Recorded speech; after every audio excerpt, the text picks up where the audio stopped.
Hello, my name is Hector Armienta, and I'm the Artistic Director and General Director of Opera Cultura.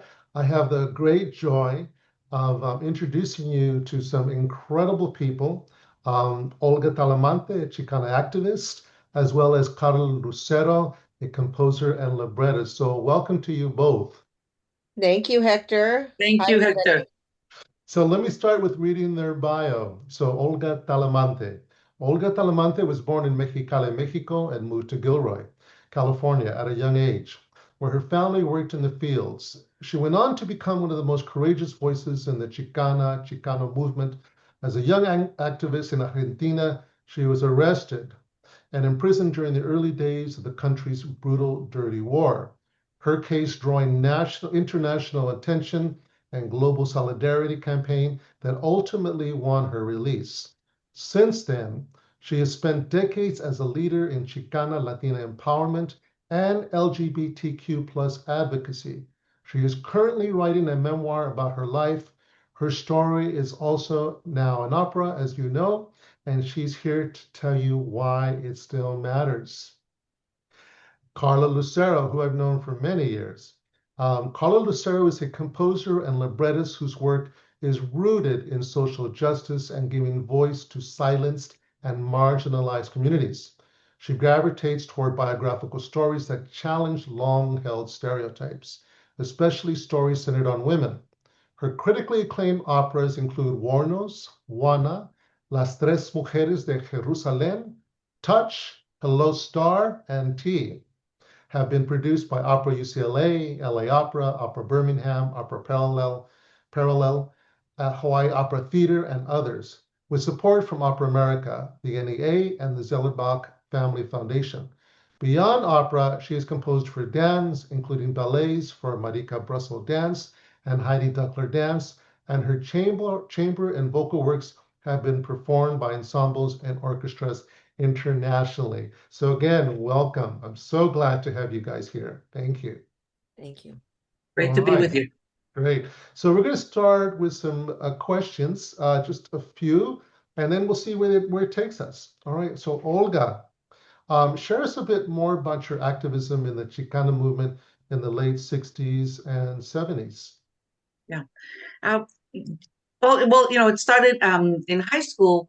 There was the tracking system, which put Mexican American students in the lower performing classes and with no access to college prep courses. So there was a movement to eradicate that, and I was part of that and was able to give testimony.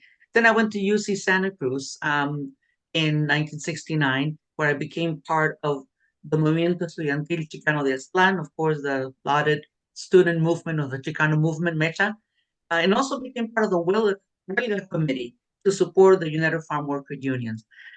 We also were in part of the anti-war movement. The feminist movement was beginning, and so it was that time, 1969 and early 70s. Um, there was around us that whole context of mobilization and engagement in the civil and human rights issues facing our communities. Mm-hmm. So, I was born in 1962, so I call myself Chicano, but I wasn't really necessarily part of that movement. So if you could share with us a little bit more, educate us about MECHA. We know a great deal about the United Farm Workers Union, but tell us more if you could. Sure. Um, well, there was a realization that we also was particularly of Mexican descent. We were huge populations, not represented in the educational system, the higher education. And so once we got there, I remember going to UC Santa Cruz in 1969, and I remember there were 42 Chicanos and Chicanas at that time in there, and so we said, okay, we're like the first generations here. What are we going to do in order to ensure that more people from our communities are able to access higher education? And that became, so that's Movimiento Estudiantil Chicano de Aztlán. I think it's important that it had estudiantil in it, and it also had Aztlán, because it was a broader movement. It was not just directed at the university level. We were asking for representation at the faculty level, at the staff level, in courses. There were no Chicana studies courses. Now pretty much all universities across the country have them. So all of that, we were addressing all of that, as well as how were we as students that have now been part of academia, how are we going to return to our communities to continue, fighting for the rights? And then, some of it was actually the rights of farm workers. Tell me a little bit more about the term Aztlan. What does that mean? Signify? You probably would get, you'll get 50 answers what it means. Well, But it's the mythology of this being, sort of part of Mexico, and really the whole of the Americas, right? Of all of Latin America. That's what we're part of. And that in fact, the Mexica people, came from this northern land of Aztlan. And it's one of those things.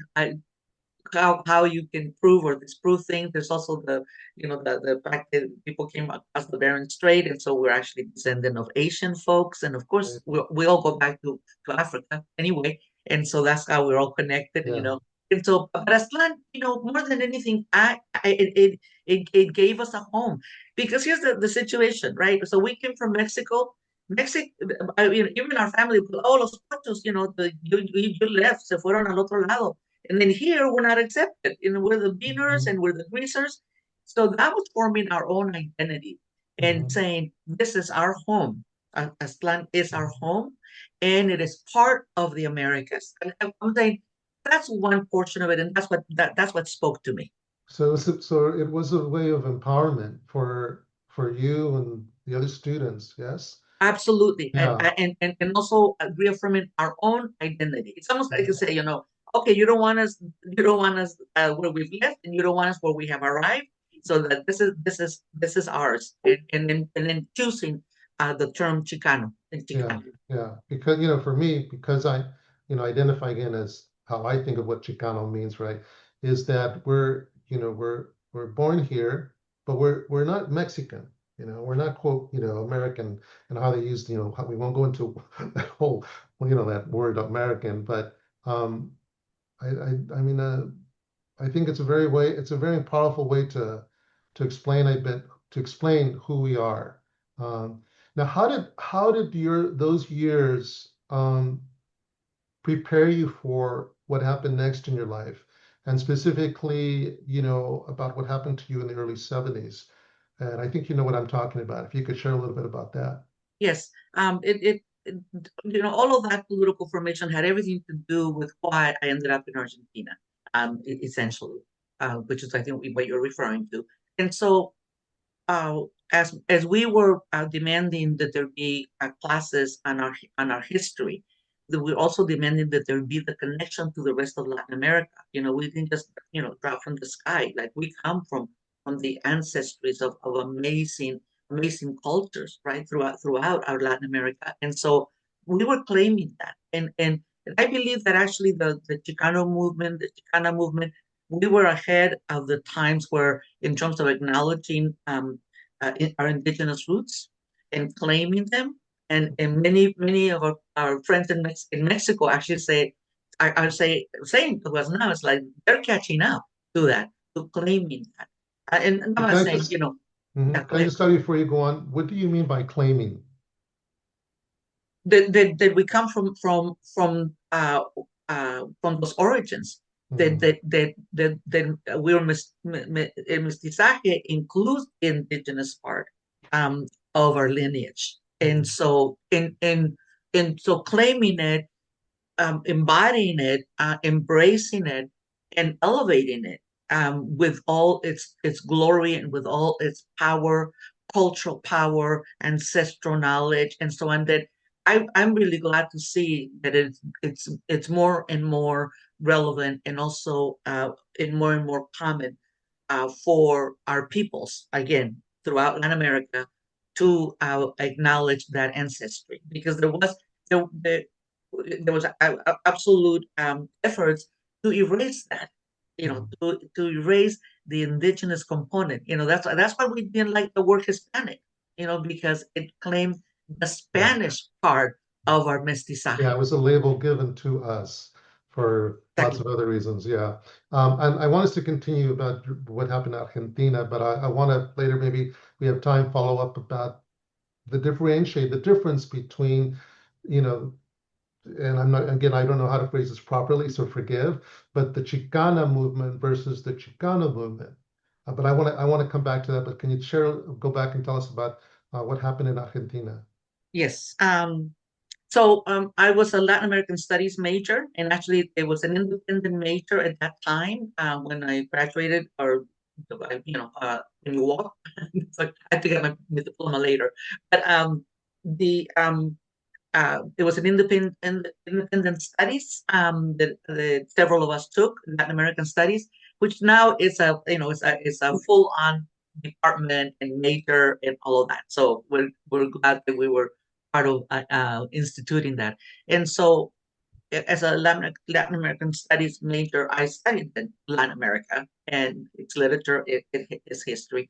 There's also the personal part to the story, which is that when I was in Mexico City, after having been in San Cristobal de las Casas, Chiapas, studying the Mayan culture and the fact that the descendants of the Mayans are alive and well, and amazing history. So that's what we were studying there as UC Santa Cruz students. And we went to Mexico City and were staying with the well-known, political theater, Los Mascarones, which were, flourishing and very popular. And there were Argentinians that were living there. And one of the Argentinians was Norma Del Bonis. Long story short, or short story long, we became involved.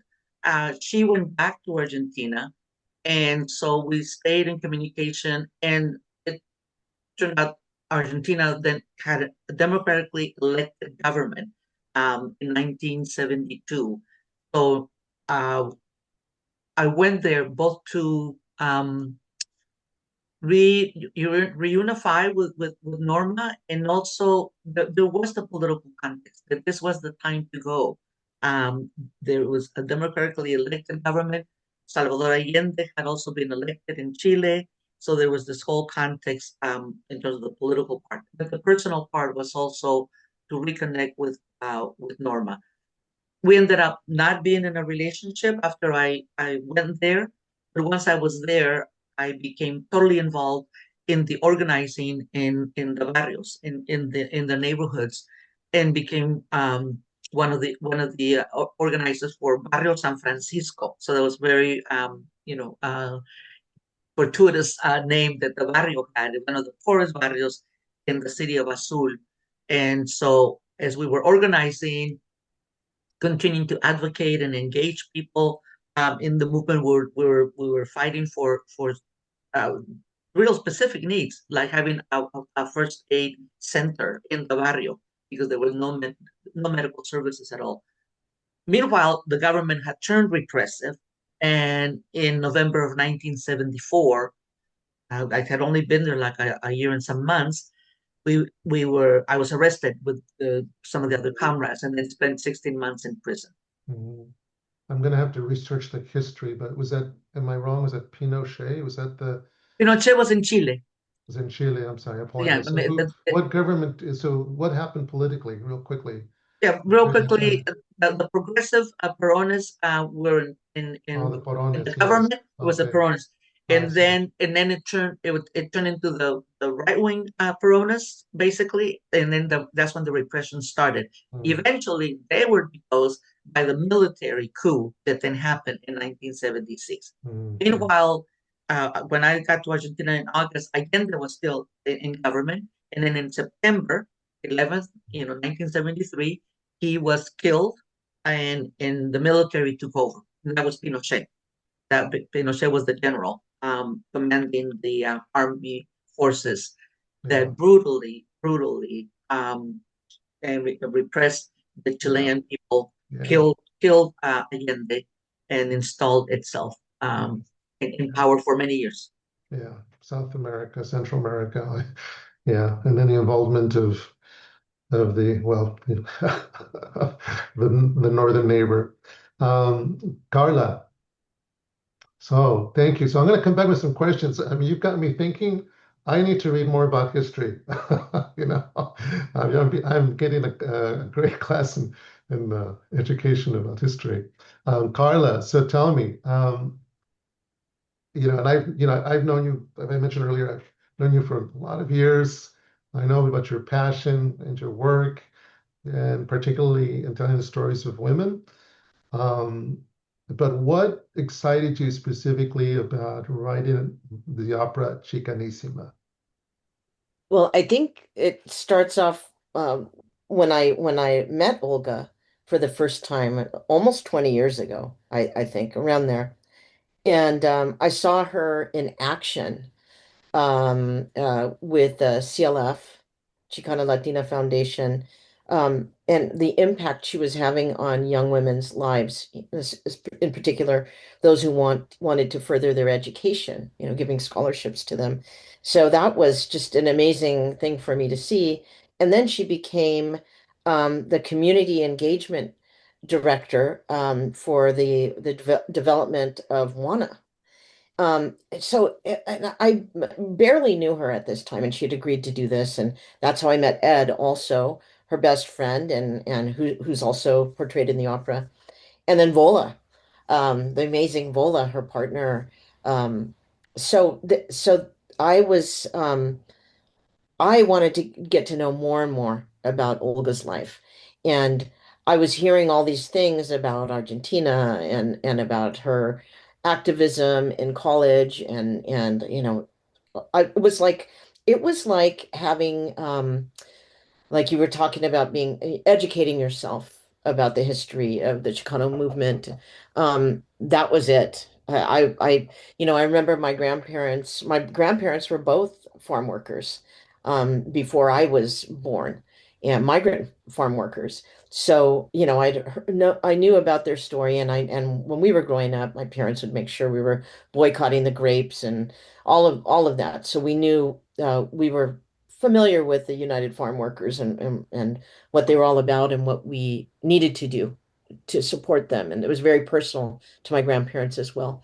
So, and the kind of the way that the I started the opera was I sent Olga a questionnaire, and I think I asked for like six of the most important, right, parts of things about her life that she felt were milestones. Because, I mean, where do you begin? With Olga's life. So she answered all of those questions thoughtfully and had these milestones. And I really zoomed in on mainly first of all, her life as a college student at UC Santa Cruz and how that ignited her activism, the flame of activism, because she had already lived the life as a young farm worker and understood the need to be educated in order to not be destined to live that life for the rest of her life. So I think that's also how how CLF kind of came into her life too, because it's the same type of thing, but her paying it forward. So that really fascinated me, that her whole life in college. That's also Uh, where she met Ed McCon. Yes, go ahead.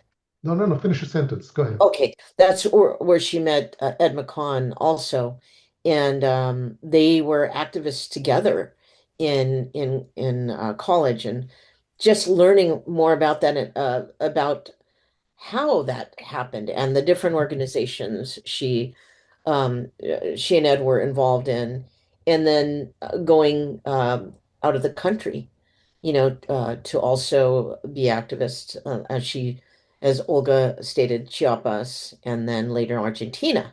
Mhm. How did how did the creation of this opera and your interaction with her, as you developed the opera, inform you, as an artist, as an a music activist. I don't think there's a term for it, but I mean, how did that change for you compared to works that you've done prior? I think it was Your only, approach, and all that. Yeah.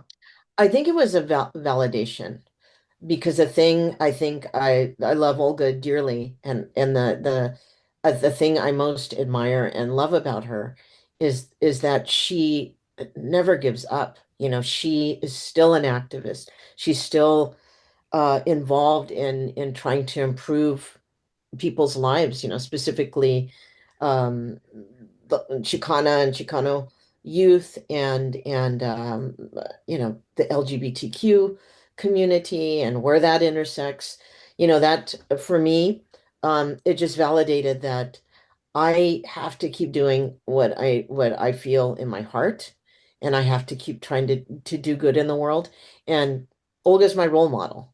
Mhm. So Yeah. so Yeah. that's I mean, it's just as a composer, as the composer and librettist, um, it is in the creation of it, it's you to some extent being that activist that Olga is, but in your own sort of language and through music and through the setting of the text. And it's an important legacy that you're leaving for the community, beyond, of course, yourself. So I really congratulate you on that, Carla. It's Thank you, really Hector. important. I want to get back to the question about the difference between the Chicana movement and the Chicana movement. Is It's there a interesting. difference or is there not a difference? Yeah, it's interesting. I know that you know you were signaling that you were going to ask about it, and I realized, wow, I'm not sure I have phrased it that way to myself. I'm not saying that it should not be, but I think that in just overall, I would say I've been part of the Chicano movement because that's what we called it, and it's and even like, and it's the gender, probably the gender part of our languages, right? El movimiento chicano. Now, like, but it's like, yes, that's what I've been part of. I've been part of that Chicano movement. Now, as we have um, tried to grapple with the genderization, right, of everything, and particularly in Spanish. I mean, it's done in English too, but not as like as clear cut as in Spanish. So I don't know. This is an interesting question, Hector. But I would But you've say gone that through I different don't see. I mean, I sort of iterations. feel Yeah, that within the overall Chicano yeah, movement, which yeah, includes both Chicanas and Chicanos, yeah. I would say that yes, there was also like this current of Chicana uh, in lens. Let's say that we had a Chicana lens Right. to genderize it in terms of like what was our role? What were we questioning in terms of like what our culture would tell us is the role of women and what Yes. was expected and so on. So I would say that in many ways, yes, there was this current of you know Chicana feminism that has been growing and growing and growing, Mhm. and Mhm. fortunately continues to be, I think, deepening because we have some amazing chingona academics that they are the ones who are exploring this, and I believe that the many of the academics that I know don't leave it at the academic world. They actually do look at like, well, how is this activism in Chicana feminism expressed in the labor movement, Mhm. expressed by women in the workforce, expressed by domestic workers, and certainly the farm worker movement. And Yeah, so I think there's a lot of richness that is taking place precisely with yeah, the question that you're asking, Hector. yeah. Because there's been these iterations of who we are, right? And it's quite. I find it's quite different from West Coast folks to East Coast folks. Yeah. You know, but there's there's how we call ours the community's called itself Latino, then Latinx, then Latine, right? Um, and I think in some ways it's a way of demonstrating the importance of of the of these different voices, which includes the women in the Chicana movement. And I have to say that producing Chicanísima has been really important to me because I didn't give it enough thought of the work that women, Latina women, have played in the movement. And when I was researching and found all these different important activists, many of your colleagues, some who are still with us and some unfortunately who have not, I thought, wow, isn't that something? And the response, because I know how many people open up our emails or do the blog, and I'm thinking, wow, that one really resonated when I had that image of all of these credible leaders in the community. So I'm thrilled that we're doing this. Um, for you, Carla, what is it that you hope, and I'll have some questions afterwards, but this, I want to maybe close this one most importantly, is what do you want, Carla, for people to come away with when they see the performance of Chicanísima? Specifically, I want them to understand the power of activism, that it could be one person, to make one person can make a huge difference. A movement is made up of individuals. It's not just like this big, huge collective and everybody is invisible, that everybody can have a part in trying to create change for the good. And for you, Olga, how is There, this work? I'm sorry, let me just reframe it. I'm sorry. Um, how do you want the audience to, what do you want them to come away with when they see this opera? yeah, that each individual act, each person's act can add up to a collective force that cannot be ignored. And I am a prime example of that because my life was saved by hundreds and hundreds of people, literally, that wrote a letter, signed a petition, bought a raffle ticket for $2, went to one of the peña where my mom was making, enchiladas and tamales, and it all added up because this was a totally grassroots movement that they would not have paid attention to me being, 6,000 miles away in a prison in Azul, and to have the then Secretary of State, who was a war criminal, Henry Kissinger, say, "Get her out of there." He would not have paid attention to it. He could care less about me.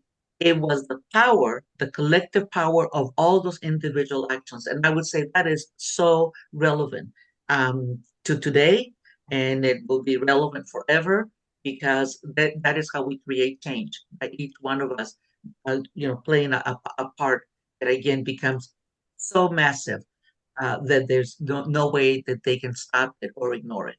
Mhm. Absolutely. Well, I want to thank you both so much for joining me on this video call. I learned a great deal, and I'm even more excited to see this work. And we will mention it later on, but I would like to share with you that both Carla Lucero, the composer and librettist for Chicanísima, and Olga Talamante, the Chicana activist and a leader who continues today, will be coming to the 5:30 performance and join us for a Q&A. So thank you again, both. Thank you Thank so you, much, Hector. Hector. And Okay, thank you for producing the opera again. you're Yeah, welcome. really And appreciate it. absolutely. So thank you so much for joining us. Bye-bye.